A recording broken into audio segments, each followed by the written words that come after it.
Welcome everybody to our Tuesday Tidbit.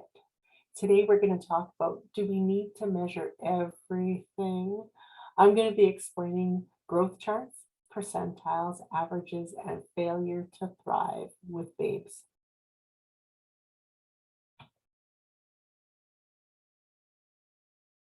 Do we need to measure everything? How many of you have worried if your baby is gaining enough weight, or worried your baby is gaining too much weight? We humans don't trust our milk to provide for our young the way other mammals do. Monkeys, elephants, all those other animals in the animal kingdom, they never worry about the stuff that we worry about. Our culture is very focused on being the right size, and it starts when babies are born. We all come in different sizes, from chubby babies to babies with long limbs, to all different sizes and all different colors. They're as unique as we are. What is average anyway? Well, even in one family, the variation of feet and hands and the measurements of your head, just how tall you are. We're constantly measuring stuff, and the doctors will measure your baby because they want to see what it's going to take for that baby to thrive. But if you're a mom that has more than one, chances are the babies aren't going to measure the same size, unless it's twins, of course. What is average anyway? Did you know that an average Canadian female's head size is 22.5 inches and a female's average shoe size is 6.5 inches? It's unlikely that anyone will have both average head and a foot size, as there's so much variation between individuals. Most of us, regardless of our shape and size, fall within the range of normal. Our size does not affect our intelligence or our capabilities. Healthy people come in a range of sizes and shapes. Just like us, healthy babies come in all different sizes and will grow at different rates. What affects our idea about size?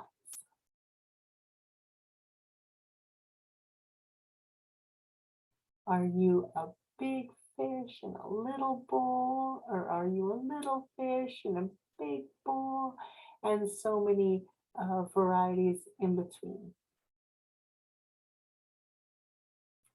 Right after delivery, it'll seem that everyone, especially parents, worry about if their baby is gaining enough weight. Many parents want their baby to be on the upper end of weight gain and size. As babies grow, often this flips, and then parents worry that their babies are gaining too much weight. In most cases, we can't control how babies will grow, as babies are born with a preset growth pattern that's healthy for that baby. Altering feeding or other practices that can interfere with the baby's natural growth pattern may lead to health issues. So we don't want to deny food or feed them too much food when they are saying no and they do not want any more food. A very bad example of altering bodies is in China years ago. Foot binding became popular as a means of displaying status. The women from wealthy families didn't need their feet to walk because they had servants who would carry them. So they could afford to bind their feet in cloth at a young age and to prevent their feet from growing large. Binding changed feet from a normal shape to what they considered the ideal foot length, which was 4.5 inches long, regardless of the person's size. This practice eventually spread to all social classes as a symbol of beauty. Loving, well-meaning families would actually bind their daughters' feet to be the right size and shape, leaving their daughters with crippled, painful feet. So I have a little diagram of what a normal foot would look like. And then I have a diagram of what would happen when they would bind their feet to that perfect size 4, what they figured was a size 4. And you can see how much the bones have, how much it's changed the bone structure of the foot, and how it just looks like it would be painful to walk on. In this slide, we're showing the diagrams of what you would see at your doctor's office and what they're measuring. So when baby's born and for until they're probably 2 years old, the doctor will have a chart like this. The one on the right is for birth to 36 months for boys. That's the length for age and the weight for age percentiles.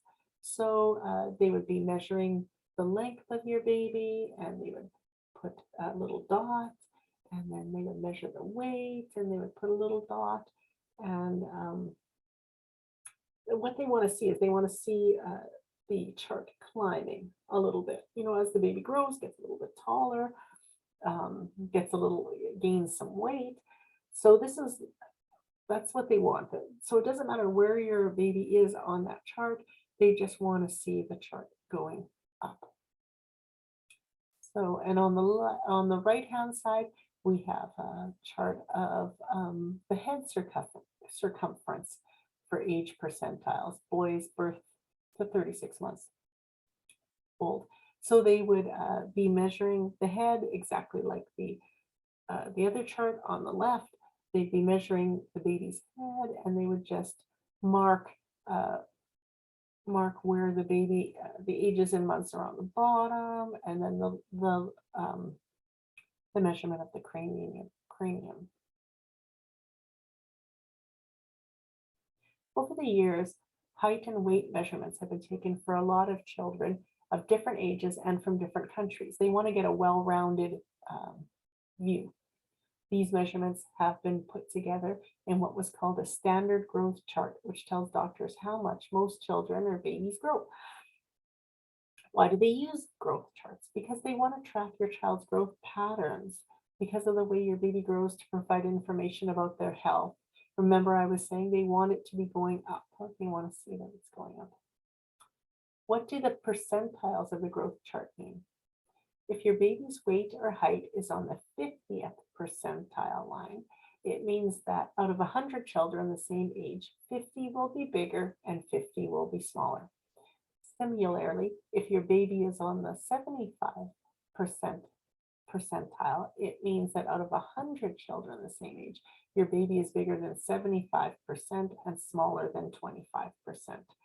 It's not realistic that all babies will fall in the 50th percentile line, which is considered average.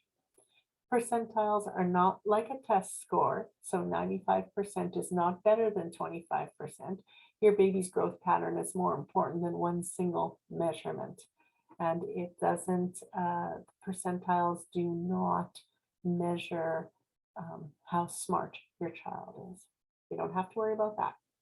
If your child is growing well, his head circumference and weight and length will follow or track along the same growth lines over time. Your baby's weight, length, height, and head circumference will be measured within 1 to 2 weeks of birth, and then at 1 month, 2 months, 4 months, 6 months, 9 months, 12 months, 18, and 24 months. Talk with your health provider if you're having concerns about your baby's growth.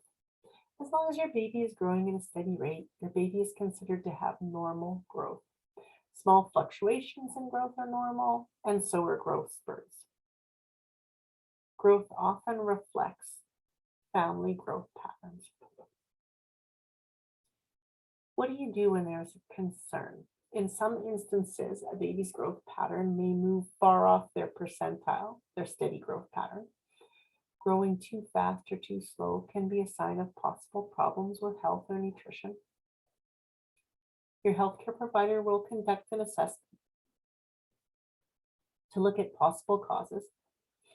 Sometimes hormones may play a major role in growth, but there may be other reasons that your baby child may not grow normally.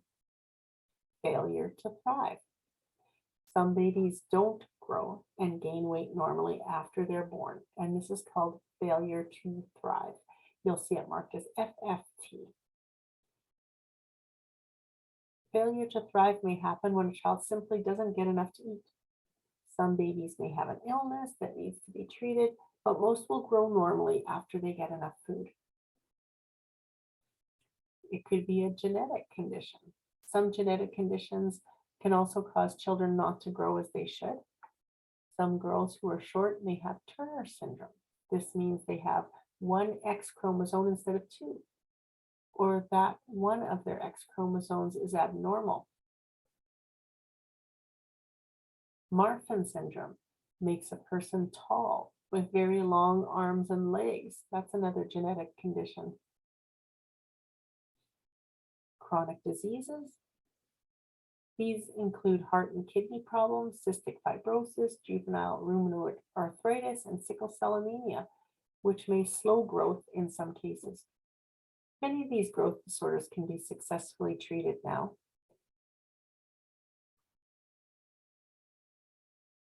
I'm just right. Being small or large at birth doesn't necessarily mean a baby will be small or large later in childhood or as an adult.